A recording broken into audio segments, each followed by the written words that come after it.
Hey everyone, I'm here with Matthew, aka Mathues. Mathues, yes. And we're here. Everybody has trouble with that. We're here to talk about the seventh seal. These are the earrings that I'm wearing, represent the seventh seal. And this is your life's work, essentially. It is. And so I just would like you to share a little bit about what it is, and then what kind of response people have to it. And I'll share my personal experience as well, because it's kind of unique. All right, great. Well, for those of you that don't know me, yeah, I've been on a spiritual path for over probably 25 years, and I've... You're one of the pioneers. You could say that, Yeah, and I was waking up at an early age, and I was kind of obsessed, but not intentionally, by number sequences. Like a lot of people have 1111 show up. Yeah. And you're like, okay, there's a message, you pay attention to your numbers that show up on license plates and, the like, and that was happening to me when I was in my 20s, and of course now I'm 55, and so the number that was showing up for me was 1122, not 1111, and nobody was really having that experience back then, and I was on a very serious spiritual path, listening to my guides. In fact, they were actually speaking to me in my head. The Ascended Masters, were carrying on dialogues with me, and prompted me to follow this path. And did you think you were crazy? A little bit, yeah. But I tested it, and it was a positive thing. And in following the path, I, ended up being exposed to Drumvalo Melchizedek, and I remembered being Imhotep, which is an Egyptian, pyramid builder, physician, etc., scientist, and the like. And when he said the name, that these were one of the individuals that was the architect of the Great Pyramid, struck a chord with me, and through that process, I went to Egypt and had a lot of past life recall, and remembered a lot about the mystery school, and being involved in that, and perhaps even setting it up. I say that because of my understanding of the information is very detailed, pertaining to sacred geometry and numerology. Yeah, he gets very detailed. I can attest to that. When we start to share some of these symbols that he's created, you'll see how detailed he gets. I do have videos out there that, maybe 23 of them now. I just released another one that described this information, that, lays out that there's a language of light hidden in the English language. And that language was put there by, my research and recall has, and my next videos are going to really elucidate that, but it seems like it was Sir Francis Bacon who became Saint Germain, had his hand in that, and I'll be showing proof of that. Where are my Violet Flame fans? I know, I have a lot of Violet Flame people in my community. Awesome. Yeah. And on my website, I have a 14-day prayer thing to the Violet Flame. Awesome. Yeah. I do a thing in the shower every time where I invoke it for extra cleaning and clearing. And you're wearing purple shirt too. Yep. And a purple hat. Indeed. Look at that. I like to raise my frequency with it as much as possible. But speaking of raising frequency, that's what this seventh seal does, that we're discussing in a little more detail today. Here's a wood cut of one. And a lot of people are having positive experiences with this. A lot of people just even holding it up to the heart like this. And I get it, I feel it immediately. It opens and shifts and lifts, and I can breathe easier. And so holding this to different chakras has different effects. Holding it over your head, you can feel the energy start to move in different ways. And that's the intent of this. And I channeled this, by the way, symbol in 1992. So a pretty long time ago. Been around for a while. But while I wrote an 800-page book back then, some 20 years ago, it didn't really, become popular. It was way ahead of its time, I guess. Sure. Or maybe people were having a reaction to it. I don't know. We'll get to that. Can I? Yeah. I just want to hold it a little bit closer so you guys can really know, before we started this live stream, I shared with you that I didn't really feel that much when I held it up to me, but when you just did it just now, holding it up to you, I could feel it for you. Oh, interesting. Yeah, that is interesting. Mm-hmm. I'm feeling it a little bit now. Yeah. So the shape itself is really interesting because for those of you that follow me in other ways, I was disclosing that I had a time traveler, a cosmic scientist come into my life and we lived together at times and on and off for a decade. And he was telling me that this symbol is on the seal of the Hall of Records. And I have a connection with the Hall of Records. Like the Akashic Records? Mm-hmm. Okay. Well, in Egypt, under the Sphinx, down in a particular underground tunnel in a certain direction. Mm-hmm. And I reveal in my material what I recall and the geometry that supports the location.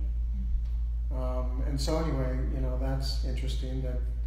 And from that I have derived, and other people that have been exposed to it, other psychics and stuff, remember it being a sigil or a symbol for the Melchizedek Mystery School. Okay. Mm-hmm. Are you guys feeling it? Just put in the comments. I can't see your comments from here, but I'll look at them after the video. We have a light on to help, and I can't lift my head too much or you'll get glare in my glasses. So but I'm trying to see. If you can feel this just by watching the video, just put something in the comments so we know what you're experiencing. Right. Yeah. And so the channeling, the way that came through is I just was instructed to grab a compass, a ruler, and a piece of paper, and I just bang that out. And by the way, drawing that for me, even a second time, was challenging to try to get it perfect, the way it came out perfect. And it's a process too when you undertake drawing that. It shifts you in ways too. It expands aspects of, I've heard different stories about, tuning into it that way by actually drawing that. Okay, I like that. Mm-hmm. Okay. And of course, it incorporates multiple symbols. Obviously, you have, the Merkaba, the Seed of Life, the Enneagram, pyramid, pentagon, and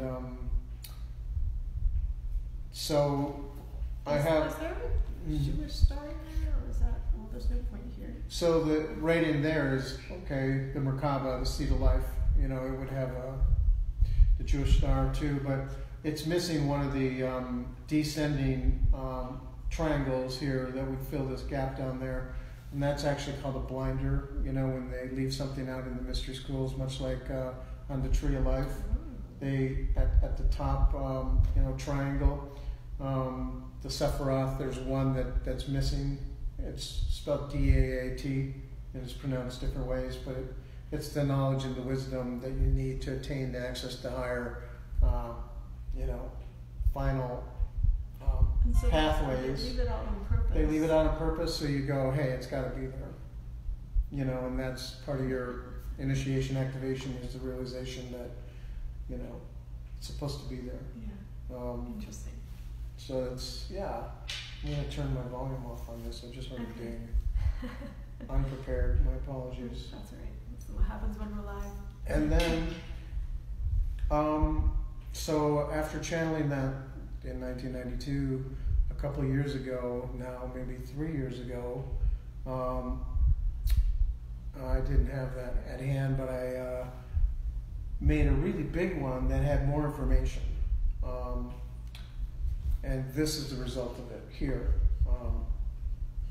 And it has codes, and we'll talk about this in a moment, but so what I was feeling, when I was exposed to this is that there should be numbers that sit on each one of these points. And I was getting that, very loud and clear. And I didn't know what the numbers should be or what order they should be. But I felt, very strongly. And in my work, I found that the Merkaba, the ascending and descending triangle had 147258 as the basis, starting point. And then again, when I channeled this and just busted it out, it had everything in the proper place in order, in sequence, of all the numbers, and there's multiple number sequences going on in here. So she's saying she can Can't barely hear. Well, yeah. that's... I'm gonna move this just a little. It's unfortunate. Just a Let's little move this closer. up. So sorry. Sorry for the bouncing. We'll see if that helps. Can you hear us any better? Let us know, Rose, if you're still with us, if you can hear us better. I hope we haven't Wow. lost I don't know what that an means. audience because you couldn't hear. Can you hear us? Anybody confirm?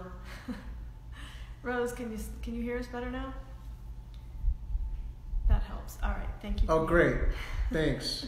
Our apologies. This is live. Yeah, I don't usually have the camera that far away, but since there's two of us. I probably could have pulled out a mic too, but Oh. maybe well. we'll do more of this and be Yeah. a little more organized. This is our first one, so. Yeah. Thank you, Rose. Okay, thanks for letting us know. We would have done this whole thing and not had a clue. So, okay.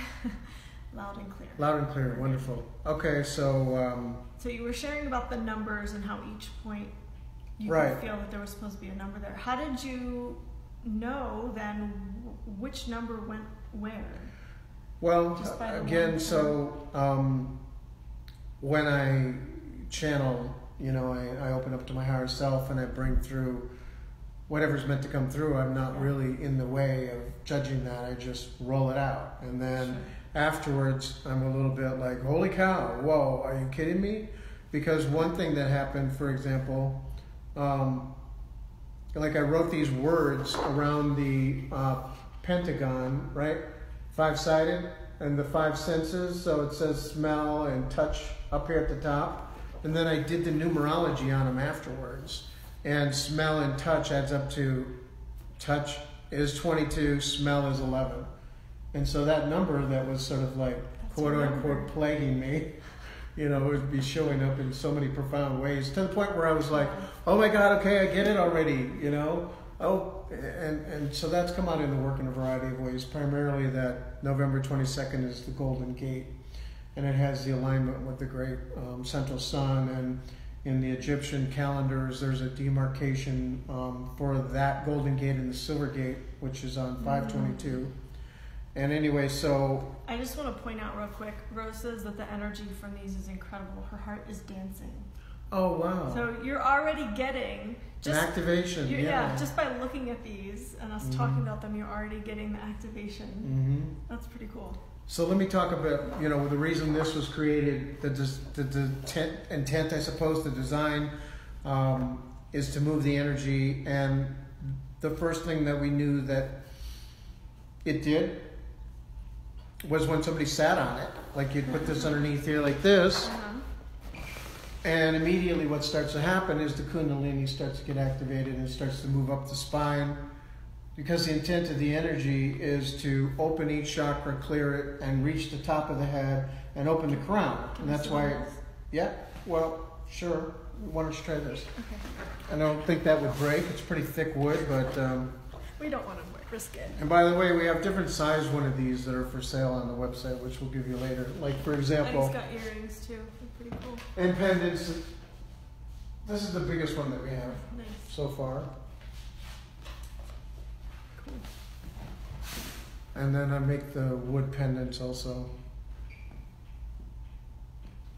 And so sitting on it, the energy starts to move and clear and open, so it wants to go to the top of the head and open up the crown. And why do you want to open your crown? Get info. Go online with your multidimensional self.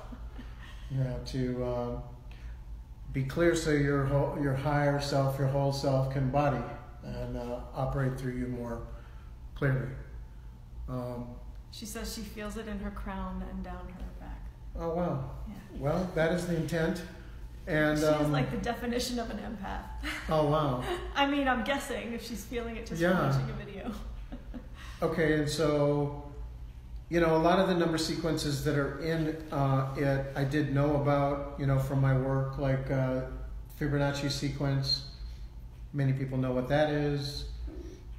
1 + 1 + 2, that whole thing where 2 + 3 is 5 and 3 + 5 is 8, just to be sure everybody is on the same page. Yeah. but when you get into the higher numbers, like that hits 144, I don't remember at what count, and then it hits 233. If you do numerology on 144, it's a 9, you know, and so on. You'll end up with 24 numbers that would go around the outside on the one she's sitting on.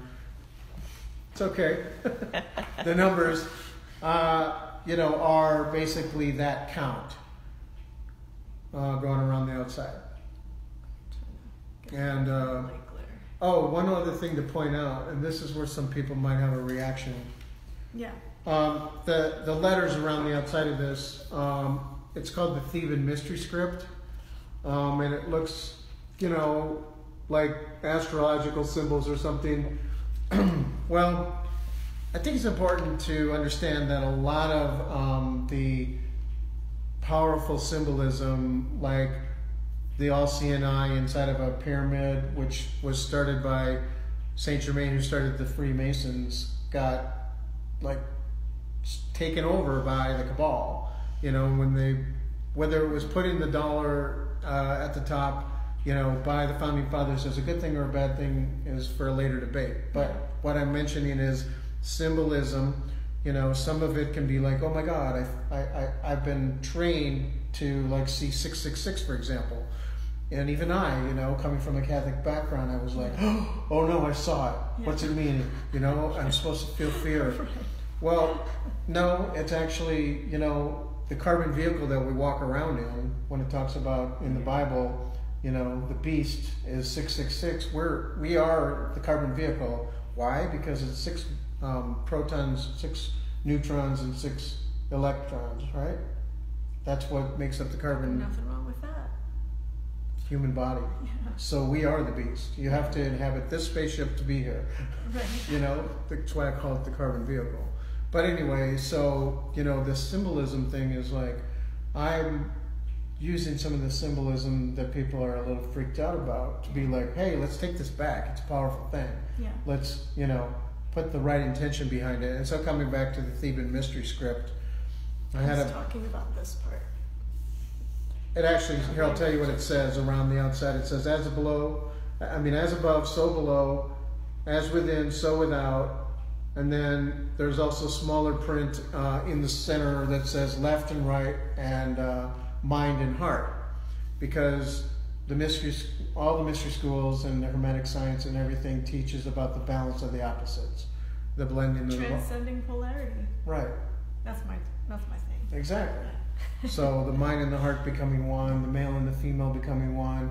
In fact, it says in the Gnostic scriptures, saying number 22, which caught my attention because I was born on the 22nd, and this whole thing about this number that keeps, all the numbers that kept showing up. Not November 22nd. No, mine is 522, which represents the Silver Gate. Okay. It's the cusp of Taurus and Gemini, which is basically right where Orion sits, and the correlation to the Great Pyramid and the belt stars, and that's, you know, been really at the core of my work and what the greater alignments are that are occurring, and evidence that this alignment was very important.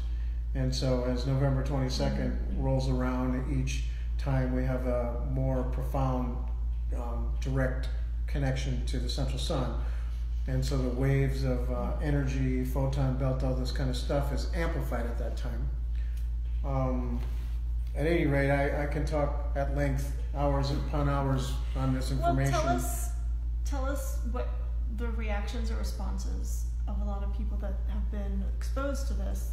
What have they experienced? Okay, well, you know, I think there's been, I don't know, upwards of 500 people that have been exposed to this now over this 3-year period. And it was interesting, the first time that we had the big one that I drew, and I say we because I have a business partner that some of you know, the Divine Miss M. You know, Miss M is a psychic intuitive and all this kinds of stuff. And so we've been traveling around, and when we had this first one drawn out, a lady sat on it and she was like, "Whoa, oh my God," you know, like, and we were at a dinner table, we were all like, what's going on? And it was like she was having an orgasm or something. It was so intense, and you know, we're just all like, she's like, yeah, the kundalini energy is running real strong, and so we've had, you know, a variety of people have different experiences from working with it. Almost all of them positive, except for like 2 or 3 that I heard about. So I'll share my experience. Okay. The first time I was exposed to this was probably a couple years ago when we first met, and I just had this resistance, like I didn't want to look at it, I didn't want to have anything to do with it. Someone actually gifted me something very similar to this. It was this, you know, beautifully laminated, you know, really nice gift, and I couldn't like even take it out of the envelope. This is one of the first versions. Maybe you're referring to that. I don't know. No? Okay, one of the first. It was black and white. But anyway, I could barely even... It's hidden in there, but, you know, you don't need to see it to feel it. Right. Yeah. I could barely even look at it. And then I brought it out at a retreat one time, and one of the women there was like, oh, that's evil, throw it away. And so I did. That's okay. So I did. And then we kind of came full circle and started hanging out, and you were describing some things to me, and right before we reconnected, I had been going through a thing of really looking at some deep cellular trauma with receiving more of my essence and more of my wisdom, and the cellular trauma was really preventing me for a long time from receiving fully. And so that experience of healing that cellular trauma finally enabled me to be able to hang out with this. And what I realized was it wasn't evil, but it was triggering the cellular memory of my own ancient wisdom and knowledge. And it's the knowledge that I was killed for brutally over and over and over again. So looking at that was like, nope, Triggered. I'm having nothing to do with that. Because at the cellular level, it meant a brutal death. So I'm glad that most people have not had the experience that I had. But if you do, just, you know, inquire deeper within and say, is this triggering something that I need to heal? Oh, okay, and a couple more experience stories. So some people, you know, try putting it under their pillow, right? And then they were up all night. And so I was like, okay, well, maybe you don't want to do that every night. Right. And then it's a lot of energy. It enhances your dreams, like lucid dreams, more vivid dreams. And then, of course, one of the stories that I was referencing is she was like slaying demons and had the power to like take out all these baddies. And so, you know, what does it mean? Like, was she able to slay her own demons because she was imbued with this? Or was it, you know, I don't know. I mean, it could be it brought up her own demons that she needed to slay, or it could be that she was just taking on the warrior role for other demons that showed up that she needed to slay. Yeah, or it was just unlocking her superpowers, and that's how it, you know, presented. There you go. Yeah. But that's what I believe, that exposure to the frequencies, there's quite a few frequencies by the number sequences that are going on in it, is a positive effect. And okay, so let's review ways to use it. Okay. You held it up to your heart. This is like a heart expansion, heart opener. Yeah. You sat on it. Right. You can hold it over your head. You can, you know, meditate with it. I mean, this one's really intense for me. And I haven't even shown you the upgraded version. I have a new one. Do you have that nearby? Yeah, I'm going to whip it out while I give that to you. All right. He's going to go grab the updated one. Oh, my. Oh, yeah, you showed me that one. This is the updated one. You got the color of that one. It has more sequences all the way around. It's a 60-point sequence. And I just released a video that talks about the 60 points and how profound the numerology and sacred geometry that's going on within here.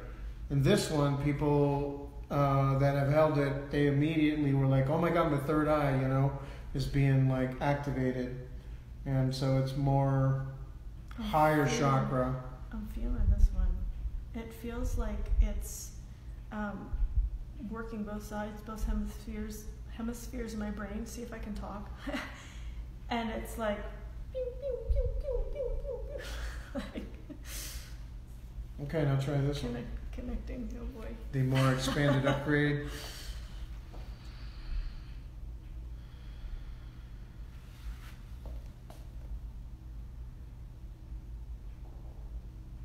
Well, maybe that one did it for me. I don't know. Yeah, maybe you're already. This one, it feels calmer than that one actually. But maybe I got everything from that one. So you can also hold it to your third eye, and this is I should have a happy face drawn on the back of this. You know, someone's just joining us now and they're watching us like with this in front of your face and this on top of my head. They're gonna be like, what the heck are they doing? Yeah, I feel this one now. It took a little bit. There's actually like this cool sensation in the middle of my head. What is that? I don't have all the answers, by the way. Oh. This is still a thing in progress to a certain degree.